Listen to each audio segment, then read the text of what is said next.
আপনি ওইখানেও লাগাই দিয়েছেন গাড়িতে। কোনো কিছু কোনো পার্ট কোনো কিছু চেঞ্জ করেন না।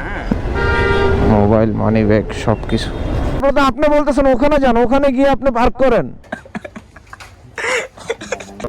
আসসালামু আলাইকুম, কি অবস্থা ভাই? আশা করি সবাই ভালো আছেন, সুস্থ আছেন। যাচ্ছি হচ্ছে গিয়ে একটা বাইকের সার্ভিসিং করাবো। ওই যে কিছুদিন আগে আপনারা যারা আমাকে এক্সেসরের বাইকের ভিডিওটা দেখছেন তারা বুঝতে পারবেন যে আমি কোথায় যাচ্ছি। তো চলুন আগে সামনে যাই, বাইকটা নিয়ে আসছে, আগে বাইকটা রিসিভ করি। এই হচ্ছে কামাল ভাই ওরফে মাল ভাই।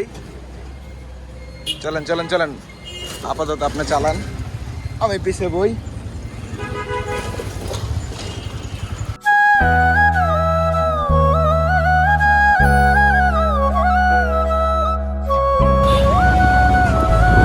কোনো কিছু কোনো পার্ট কোনো কিছু চেঞ্জ করেন না, না জিজ্ঞাসা করে। ঠিক আছে, মানে কোনো ডিস্টার্ব আমি পাই নাই।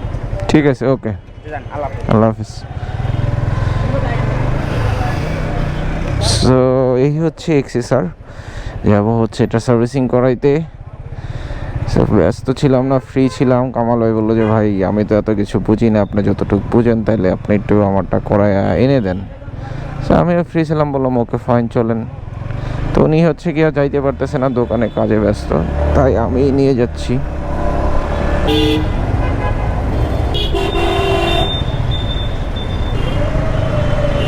এরা কোনোদিন মানুষ হবে না। এমন হয়তো সিসি ক্যামেরা থাকতো, ধরে ধরে মামলা দিত। এই যে যারা এইসব ফুটপাতে উঠে, খুব ভালো হইতো। আসলে রমজানের মধ্যেই প্রথম আমি দিনের বেলা বের হইলাম রাস্তায়। এর আগে রমজানের দিনে কখনো বের হই নাই, যার জন্য কালকে বের হয়েছিলাম, গতকালকে কেপি প্রোটা আনার জন্য যখন সানারপাড়ে গিয়েছিলাম তখন। এছাড়া তো কালকে অবশ্য জ্যাম ছিল না যখন আমরা যাই। পরবর্তীতে ব্যাক করার টাইমে তো জ্যাম পাইলাম। রাস্তাটা কাজ চলতেছে, সো এর মধ্যেই যত কিছু করার করতে হবে, কিছু করার নাই। এই কাটা ছেঁড়া রাস্তা দিয়ে যাইতে হবে।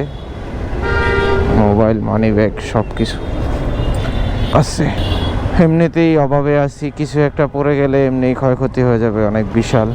সো যার জন্য হচ্ছে কি খুব সেফলি থাকতে হবে। দিন খুব খারাপ যাচ্ছে, আল্লাহ না করুক সব কিছু যেন সহি সালামত থাকে। সো বঙ্গ মার্কেটের ওই ব্যাপারটা খুব ক্রিটিক্যাল ছিল। আসলে মানুষের ঈদের আগে এত বড় একটা ধাক্কা, অনেক টাকার ক্ষয়ক্ষতি হয়ে গেল সবারই মোটামুটি। সবাই বলে তাও 10 মিনিট। আপনি কি আমাকে পাঠাও মনে করতেছেন? পাঠাও মনে করতেছেন? আপনি বলতেছেন ওই পাশে সব হুন্ডা সব ওইদিকে, আপনি পাঠাও দা ওই তাই। কেন? আমি তো রাস্তায় দাঁড়াইছি, আমি 2 মিনিট দাঁড়ায় 1 মিনিট দাঁড়ায় চলে যাবো। আপনি বলতেছেন ওইখানে সব হুন্ডা, কেন বলবেন? আপনার দেখা থেকে এখানে একটা আসবে। হ্যাঁ আসতে পারে, হ্যাঁ আসতে পারে, কিন্তু এই জায়গাটা তো আর স্ট্যান্ড না। আপনি দেখা দিতেন আমাকে বাইক স্ট্যান্ডে। বাইক স্ট্যান্ডে যাওয়ার আমার কোনো প্রয়োজন আছে? না, এত কথা তো 4000 দিন বলা। হ্যাঁ আপনি কথা বলে গেছেন। আমি তো বললামই, তারপর তো আপনি বলতেছেন ওখানে যান, ওখানে গিয়ে আপনি পার্ক করেন। এখানে কোনো তো কেউ ধরে না, পাঠাও কেউ পাঠাও হয়ে আছে, যার জন্য ভাবলাম যে অলিগলি দিয়েই যাওয়া যাক। সেইখান দিয়ে একদম মহাখালী করালের হসপিটালের এখানে বের হওয়া যায়। সো তাই ভাবলাম যে এদিক দিয়ে বের হয়ে যায়, যানজট একটু কম পাওয়া যাবে, কিন্তু রিস্কা তো থাকবে। অবশ্য অলিগলি এখন মানুষজন সবাই চিনে, দেখা যায়, যার জন্য অলিগলি দিয়েই মানুষজন বেশি যাতায়াত করে মেন রোডে জ্যাম থাকলে। সো এটা হচ্ছে মহাখালী মডেল হাই স্কুলের সামনে দিয়ে বের হয়ে ওয়ারলেস গেটের এখান দিয়ে একদম আমি চলে যাব ঠিক একদম মহাখালী রেল গেটের এখান যে মার্কেটটা, ওখানে বের হওয়া যায়।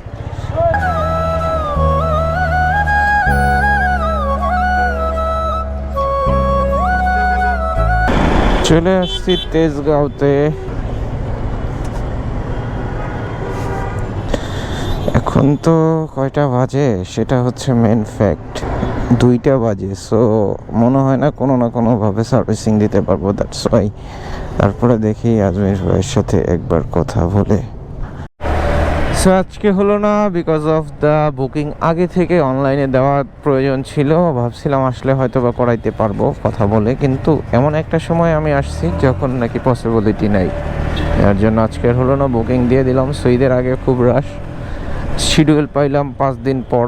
যার জন্য এখন চলে যাচ্ছি বাসার দিকে। বাইকটা কামাল ভাইকে বুঝিয়ে দিয়ে তারপর চলে যাব বাসায়। বাসায় কিছু কাজ আছে, সেই কাজগুলো করতে হবে, গিয়ে এডিট বাকি আছে, আর ইফতার করতে হবে বাসায় গিয়ে আব্বু আম্মুর সাথে, যার জন্য একটু কি নাইম ভাইয়ের সাথে দেখা করে যাব।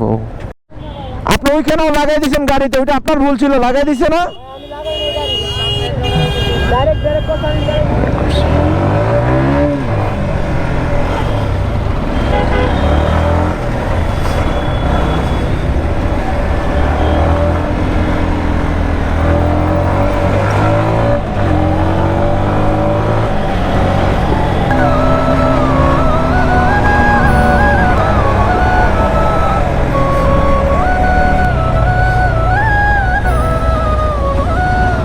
কি ধরা খাইছেন কামাল ভাই? এটা খুলবো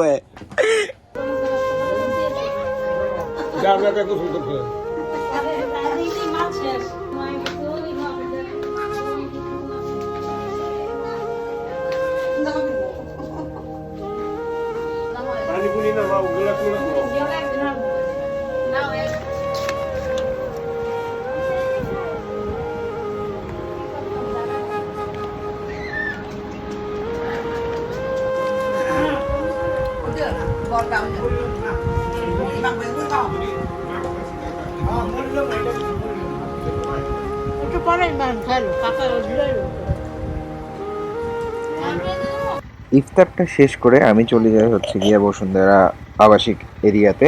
সো এইখানে তাওহিদ আসছে। তাওহিদ হচ্ছে গিয়া ডাউনহিল সাইকেলিস্ট। সো অলরেডি সে একবার নেপালে বাংলাদেশকে রিপ্রেজেন্ট করে আসছে। সে বসুন্ধরা আসছিল, তার সাথে দেখা করতে যাই। সে তারপর লিফান কেপিভিটা দেখে একটু চালাইতে আগ্রহ হয়, তারপর আমি তাকে বাইকটা দেই। সে বুঝতেছিল না, আমি তাকে দেখায় দিই। সো সে বাইকটা চালায় খুবই এক্সাইটমেন্ট দেখাইলো, তার কাছে খুবই ভালো লাগছে। সে বাক প্রতিবন্ধী, কথা বলতে পারে না এবং কথা বুঝতেও খুব কম পারে, বাট সে লিপস রিড করতে পারে, যেটা হচ্ছে গিয়ে খুবই কষ্টদায়ক লাগছে তার ব্যাপারটা শোনার পর আমার কাছে।